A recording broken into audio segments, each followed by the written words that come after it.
Hello dear students, I'm a Pushpesh Kumar, your social science teacher, and today we will start here the unit second, our past, and the chapter number 1 is 9, medieval period. इसके बारे में हम लोग आज start करेंगे, जो कि history का चैप्टर नंबर 9 है. Yes dear students, chapter number 9, medieval period. medieval period. Okay. Medieval period क्या होता है? मध्यकालीन युग होता है. जब कोई भी चीज स्टार्ट होता है तो पहला होता है, फिर उसके बाद बीच में कुछ चीज होते हैं, फिर उसके बाद थर्ड होता है. तो ये बीच वाला जो ये टाइम पीरियड होता है उसको मेडिवल पीरियड कहते हैं. चलिए इसको स्टार्ट करते हैं. Let's start there. History is generally divided into 3 period. History जो है तीन पीरियड में डिवाइड है, 3 काल में विभाजित किया गया है. First the ancient and second the medieval and third one is modern. तो इसके बारे में देखिए क्या बताया गया. In class 6 we have study about the ancient history. ये क्लास 6 में आपने हिस्ट्री के बारे में पढ़ा, एनिशियंट यानी प्राचीन काल के बारे में, जिसमें हमने उसके बारे में पूरा डिटेल दिखा. अभी क्या क्लास 7th के अंदर आप लोग पढ़ेंगे. We are going to study about the history and civilisation of medieval period. Medieval period के यानी मध्यकालीन के बारे में पढ़ेंगे कि इंडिया के अंदर यहाँ पे क्या हुआ, इंडिया और वर्ल्ड के बीच में कैसा कनेक्शन रहा. Okay. Second paragraph. In Europe. अगर हम लोग यूरोप के बारे में बात करते हैं, यूरोप डियर स्टूडेंट्स, आपको पता ही होगा that in Europe is a continent. आपको पता है कि यूरोप जो है एक अपने आप में एक महाद्वीप है. और यूरोप के अंदर अगर हम बात करते हैं, the period from 5th to 15 यानी कि 5वीं सदी से लेकर 15th सेंचुरी तक जो था उसको हम लोग क्या बोलते हैं? मिडविल पीरियड मानते हैं. बट इन इंडिया के अंदर the period from 8 to 18th यानी कि 8वीं शताब्दी से लेकर 18th सेंचुरी. अब यहाँ पे याद रखिए, जब यहाँ पे 8 से 18th सेंचुरी बोला जा रहा है और यहाँ पे 5th से 15th सेंचुरी के बोला जा रहा है, तो कुछ इस तरीके से होगा. 5th to 15 यानी कि 500 से लेकर 1500 सीई, ये यूरोप के बारे में बात हो रही है, ठीक है. और अगर हम इंडिया के बारे में बात करते हैं तो 800 मान लीजिए, यहाँ से यहाँ पे 400 टू, इस तरह से मान सकते हैं इसको, 700 टू 800 टू 15, सॉरी 18 है ये पूरा, 1800. ये इंडिया के बारे में, ठीक है. तो ये वाला पीरियड जो है इंडिया का जो है मिडविल पीरियड कहलाता है, 8 to 18th सेंचुरी. ओके. अब इसके बारे में पूरा डिटेल दिया गया है कि किस तरीके से ये एक दूसरे से कनेक्टेड रहा. यूरोप इंडिया के साथ में किस तरह से कनेक्टेड रहा, या एशिया कॉन्टिनेंट जो है यूरोप कॉन्टिनेंट से किस तरह से कनेक्टेड रहा. इसको आप जो है पूरा डिटेल से रीड करेंगे. इसमें डिटेल यही रहेगा कि किस तरह से एक दूसरे से कनेक्शन होते हुए एक दूसरे को इन्होंने इन्फ्लुएंस किया. कि किस तरीके से इन्फ्लुएंस किया? कल्चरली कल्चरली कल्चरली के अलावा हाईली इन्फ्लुएंस हुआ कल्चरल में. उसके अलावा और भी कई सारी चीज़ें थी जिससे वो बहुत ज़्यादा इन्फ्लुएंस हुए, जैसे एडमिनिस्ट्रेशन, इकोनॉमी, लैंग्वेज, रिलीजियस, और भी बहुत सारे जो है. आज भी हम इसको देखते हैं कि किस तरह से यूरोप से आने वाली चीज़ें इंडिया के अंदर इतना इम्पोर्टेंट रोल प्ले किया. Yes dear students, now the source of information about medieval period. जब हम मेडिवल पीरियड के बारे में बात करते हैं तो ये मेडिवल पीरियड का जो इंफॉर्मेशन मिलता है हमको किन किन चीजों से मिलता है. तो इंफॉर्मेशन बेसिकली देख लीजिए, मैंने कुछ अंडरलाइन किए हुए हैं. Here is given that the basic source of information is literature, archaeological findings, यानी कि जो भी लिटरेचर, ऐतिहासिक जो बुकें होती हैं, बुक्स जो इन्होंने लिखी हुई हैं. आर्कियोलॉजिकल यानी कि खुदाई के दौरान जो भी चीज़ें लिखी हुई हैं. द ऑटोबायोग्राफी, जो पुराने समय में यानी मिडिवल पीरियड के दौरान में जो भी व्यक्ति वहाँ पे अपनी ऑटोबायोग्राफी लिखा है या किसी के बारे में लिखा है, उनसे हमें इंफॉर्मेशन मिलता है.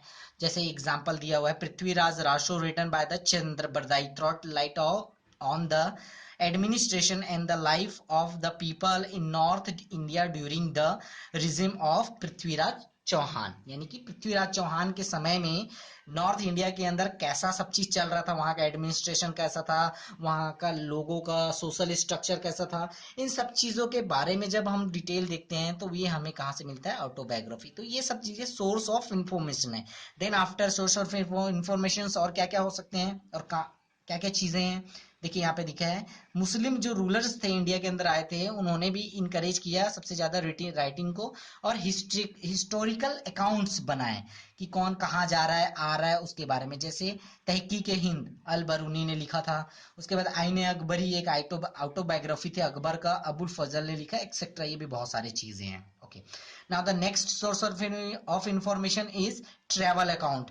जो भी ट्रेवल्स होते थे, जो एक जगह से दूसरी जगह घूमने के लिए जाया करते थे, जैसे एग्जांपल दिया हुआ है मार्को पोलो, यहाँ पे भी लिखा हुआ है, she here is given like Ibn Battuta, Marco Polo, Bernier are also important source of information about that time। यानी कि उस समय जो है ये जो लोग थे यहाँ से वहां जाते थे और वो उनके बारे में लिखते थे कि इस जगह हम गए, यानी कि इंडिया के अंदर गए तो वहां का कैसा सिचुएशन था, या किसी दूसरी कंट्री के अंदर गए तो वो कैसा सिचुएशन था उसके बारे में। Okay, so these are the main source of information. Then again, the next source of information is historical records।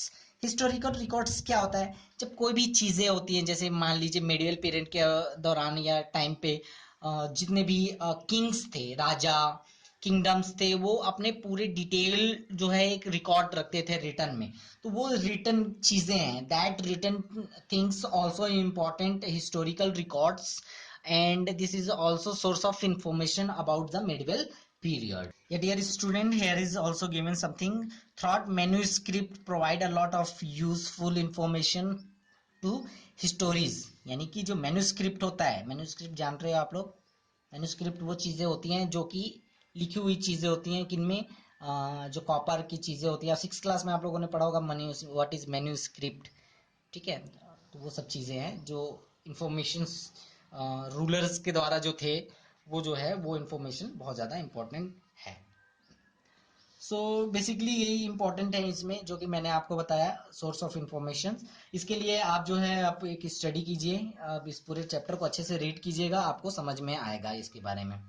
ठीक है, लेट्स स्टार्ट विद क्वेश्चन। अब इसके हम जो है क्वेश्चन ही साथ कर लेते हैं। That Take the correct options.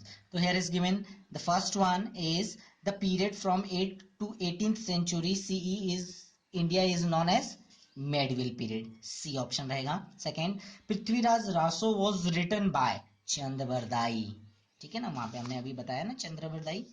Third one is name the language in which आइन ए अकबरी was written, तो पर्शियन लैंग्वेज में लिखा गया था ये, ठीक है। Now the fourth one is the significance achievement of the medieval period was the popularity and availability of paper. Paper available हो गया था, इस वजह से इनके सारी चीजें हमें रिटर्न में मिलता है। ओके, फिफ्थ वन इज तहकीक Hind is a famous for, किस लिए फेमस था, तहकीक हिंद एक ट्रेवल अकाउंट था जो कि लिखा गया था, तहकीक हिंद इसके द्वारा लिखा गया था। देखिए यहाँ पे लिखा हुआ है तहकीक हिंद, तहकीक हिंद अल बरूनी के द्वारा।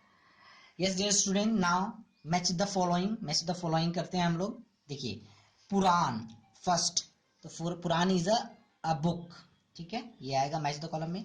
आईने अकबरी, तो आईने अकबरी अबुल फजल।